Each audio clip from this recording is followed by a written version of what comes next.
Hello അമ്മമാരൊക്കെ എന്ത് ചെയ്യും? ഇന്ന് ഞാൻ വയണയിലപ്പം ചുടുകയാണ് കേട്ടോ. വയണയിലപ്പം ഉണ്ടാക്കുന്നത് ഇച്ചിരി മാവ് ഇച്ചിരി തോനയും വേണം. തേങ്ങയുണ്ട്, തേങ്ങ അവിടെ തിരിഞ്ഞ് ഇച്ചിരി ഇച്ചിരി മിക്സിയിലിട്ട് അടിച്ചുകൊണ്ട് വന്നതാണ്. എന്നുവെച്ചാൽ അല്ലെങ്കിൽ ഇനി കല്ലിക്കൊത്തം പോലെ കിടക്കും. ഇതാകുമ്പം കുഴപ്പമില്ല.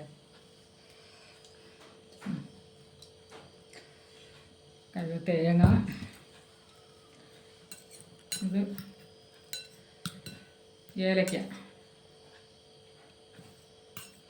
വയണയിലൊക്കെ ഉണ്ടാക്കി ഏലക്ക ഇടുന്നത് നല്ലതായിട്ടോ, നല്ല മണമായിരിക്കും. ഏലക്ക, ജീരകം ഇടണം, അന്നേരം ഈ മാവിൻ്റെ സ്മെല്ലൊന്നും കാണത്തില്ല. എന്നാൽ റേഷൻ കടയിൽ നിന്ന് കിട്ടുന്ന മാവായിരിക്കും. ജീരകം, ഉപ്പ്, പാകത്തിന് ഉപ്പ്. അതിൽ ചേർക്കുന്നുണ്ട്, കുറച്ച് ഉപ്പ് മതി, എന്നാലും ഇച്ചിരി ഉപ്പ് വേണ്ടേ. പിന്നെ അവിടെ ശർക്കര ഉരുക്കിയതാണ് കേട്ടോ. ഈ ശർക്കര ഉരുക്കിയ എന്തിനാണെന്ന് ചോദിച്ചാൽ ഇതിനകത്ത് ഒത്തിരി കല്ല് കാണും, പൊടിമണ്ണും പൊടിക്കല്ലൊക്കെ കാണും. അതാകുമ്പോൾ അരിച്ചെടുക്കാം. പിന്നെ ആവശ്യത്തിന് വെള്ളം. ഇത് 2-3 പേർക്ക് കൊടുക്കണം. എനിക്ക് 1.5 മുറി തേങ്ങ എടുത്ത് നല്ലോണം ഞെവിടി കൂട്ടി അരമണിക്കൂറൊക്കെ വെക്കണം. അരമണിക്കൂർ വെച്ചാലേ ഇതിൻ്റെ നല്ല ഇത് ഒരു മയം കിട്ടത്തുള്ളൂ. വേറെ ഒന്നും സെപ്പറേറ്റ് ഒന്നും ചേർക്കുന്നില്ലല്ലേ.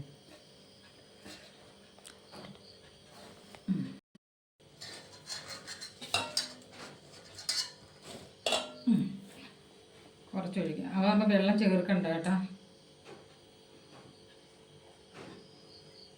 ഉരുക്കി ഒഴിക്കുമ്പം ഒരു പ്രത്യേക ഇതാണ്.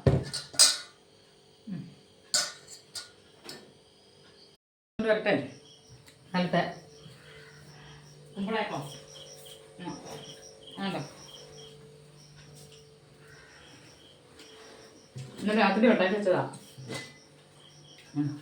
ഇത് 2 നമുക്ക് എടുത്തിട്ട് ഒരു 7, 8, 9, 10 വേറൊരാൾക്ക് കൊടുക്കണം. അയാൾക്ക് വേണമെന്ന് പറഞ്ഞു നമ്മളുണ്ടാക്കുന്നെങ്കിൽ. അങ്ങനെ ഇന്ന് അവർക്ക് കൊണ്ട് കൊടുക്കണം, ഞങ്ങൾക്ക് എടുക്കണം. ഇന്നലെ ഉണ്ടാക്കി വെക്കുന്നതാണ്. ഇപ്പം എല്ലാവരും എന്താ എൻ്റെ വീഡിയോ കാണാത്തത്? ഇപ്പം എല്ലാ ദിവസവും ഒരേ കണക്കായിരിക്കുമോ? അല്ല, ഏതായാലും ഒന്ന് കാണണേ. ഇതെന്തരാമോ, ഇതിൻ്റെ പേരെന്താമോ? വയണയിലപ്പം. രാത്രി വയണയില കൊണ്ടുവന്ന് ഇതിനകത്ത് തേങ്ങയും ശർക്കരയും എല്ലാം ചേർത്തിട്ടുണ്ട്. ചായ ഇട്ട് 2 വയണയിലപ്പം തിന്നണം. കൊടുക്കാനുള്ളവർക്ക് 2 കൊടുക്കണം. എന്നിട്ട് നമുക്കും കഴിക്കണം. വീഡിയോ എല്ലാവർക്കും ഇഷ്ടപ്പെട്ടിട്ടുണ്ടെങ്കിൽ ലൈക്കും സബ്സ്ക്രൈബും, ഇഷ്ടമുണ്ടെങ്കിൽ തരുക, ഇല്ലെങ്കിൽ വേണ്ട. അത്രയേ ഉള്ളൂ. ദൂരെ നാട്ടിൽ കിടക്കുന്ന ഒത്തിരി ദിവസം കൊണ്ടേ ഞാൻ പറയുന്നില്ല, അവരെൻ്റെ വീഡിയോ കാണണേ. ഇവിടെ ഉള്ളവർക്കൊക്കെ വീഡിയോ എത്ര പോരാ. അല്ലാതെ നമ്മളിപ്പോൾ എന്ത് ചെയ്യാൻ, എന്നെ കൊണ്ട് പറ്റത്തില്ല അങ്ങോട്ടും ഇങ്ങോട്ട് ഇറങ്ങിപ്പോയി വീഡിയോ എടുക്കാനൊന്നും. ഉള്ളതാണ്. കാണുന്നവർ കാണിട്ട് അത്രയേ ഉള്ളൂ. ശരിയാണ്, നാളത്തെ വീഡിയോ കാണാൻ കേട്ടോ. ശരിയായിരുന്നു.